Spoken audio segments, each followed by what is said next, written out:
Fala pessoal, não sei se já aconteceu com vocês de você fazer um esboço muito bonito e quando você foi finalizar ele ficou uma porcaria.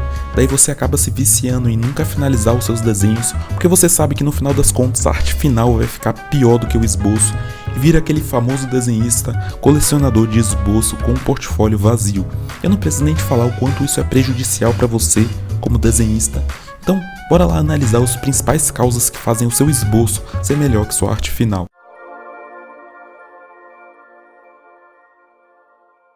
O primeiro fator é a tolerância em definição. Então, na etapa de esboço, é natural que você seja mais relaxado em relação às linhas, e eu digo que isso é até benéfico para a fluidez do seu traçado. Em um primeiro momento isso é muito positivo, você acaba se soltando para procurar as melhores formas ali dentro da folha. Acontece que uma vez que você mapeia essas formas, você precisa dar concretude a elas. Olha para esse braço, por exemplo, você sabe que isso é um braço, primeiro porque a forma maior remete a um braço, e segundo porque as outras formas como a cabeça, o tronco e o outro braço dão a entender que essa região representa o braço, por mais que ela esteja bem pouco definida. É quase como uma construção mental, uma assimilação, e aí que entra a tolerância em definição que temos na etapa de esboço. Para ficar bem claro o que eu quero dizer, eu fiz um círculo como se eu estivesse esboçando, e aqui dá para ver que nenhuma dessas linhas definem com precisão o círculo, embora o conjunto das linhas aparente ser um círculo. O problema da tolerância é que se eu estivesse na etapa da line art, eu não poderia contornar nenhuma dessas linhas, porque afinal de contas, no esboço é o conjunto das linhas que me dá a ideia da forma, e na arte final eu preciso ter apenas uma linha para descrever toda a forma. Daí concluímos que o ideal é que você sempre tente dar o máximo de definição na sua etapa de esboço. Você não precisa começar sendo super detalhista, você pode fazer igual eu fiz, começar com formas abstratas e soltas e ir lapidando as formas do esboço aos poucos, porque se você tiver de fazer a definição, dar concretude às formas somente na arte final e você errar, tenha certeza absoluta que sua arte final vai ficar pior do que o seu esboço, e nós fazemos isso a todo momento. Se você reparar no esboço que eu fiz no começo do vídeo, você pode falar, ok, esse esboço ele tá aceitável, qual que é o problema dele?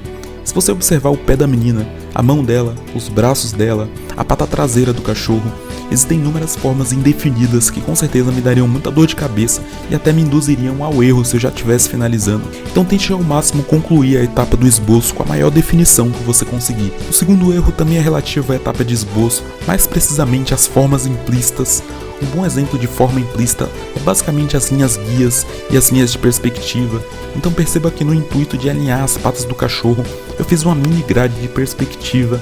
Essas linhas implicitamente criam uma noção de que existe um plano, um chão nessa cena, dando mais informações tridimensionais para o observador. E obviamente quando eu for passar isso para line art, eu não vou levar essas linhas de perspectiva junto, então eu vou perder essa informação, eu vou empobrecer a minha arte final. E como é que eu evito isso nesse caso?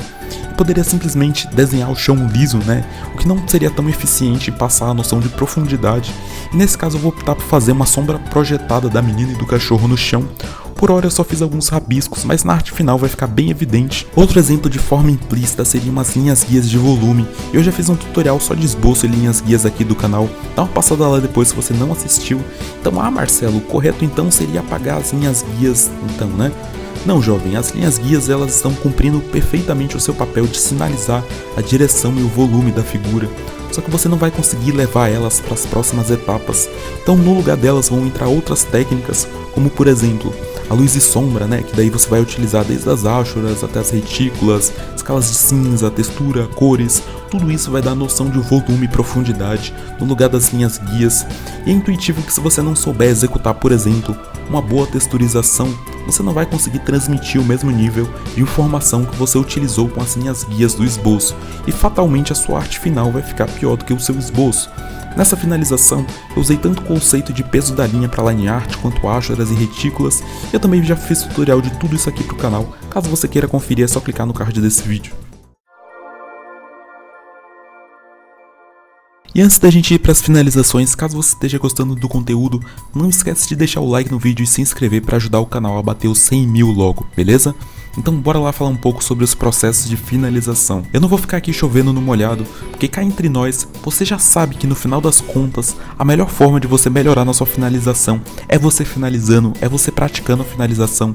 Você sabe que não finalizar é um ciclo vicioso, onde você deixa de finalizar porque a sua finalização é ruim e ao mesmo tempo você é ruim porque você não pratica ela. Por isso eu não vou falar para você praticar e sim discutir um pouco do propósito da finalização. Quando aprendemos a desenhar, normalmente nos foi passado que o desenho deve começar pelo esboço, tirar limpo o desenho na line art e depois colorir o desenho.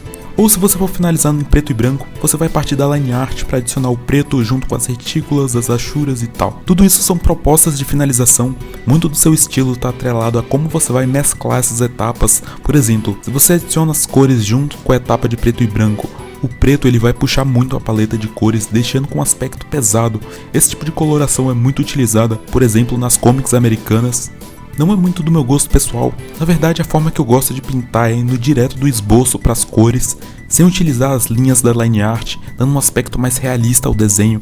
Dessa forma eu acabo mesclando todas as etapas em um único processo, eu não tenho divisão entre esboço, line art ou cor. Ao longo de todo o meu processo de finalização eu tenho um único objetivo, que é deixar cada vez mais o desenho definido, nítido e compreensível. E se você for parar para pensar, no final das contas o propósito da finalização é justamente esse. Você como artista trabalha com comunicação não verbal, uma comunicação feita a partir de informações visuais. Ser bom em finalizar significa transmitir a sua mensagem com clareza e nitidez. Então se apegue ao propósito da finalização e não às etapas em si. O importante é que você como artista comece a construir o seu próprio processo de finalização, com base no tipo de comunicação que você quer transmitir, não simplesmente fique reproduzindo um processo genérico. Quanto mais rápido você encontrar e estruturar seu próprio processo, mais confortável vai ser o ato de finalizar e, consequentemente, melhor vai ser a sua finalização. Caso você queira melhorar a sua line art, eu vou deixar como recomendação um vídeo que eu dou algumas dicas para você melhorar a sua line art. Recomendo muito caso você tenha dificuldade nessa etapa. Também vou deixar como recomendação um tutorial que eu dou algumas dicas sobre esboço, beleza? Por hoje é só, muito obrigado pela sua atenção e até a próxima.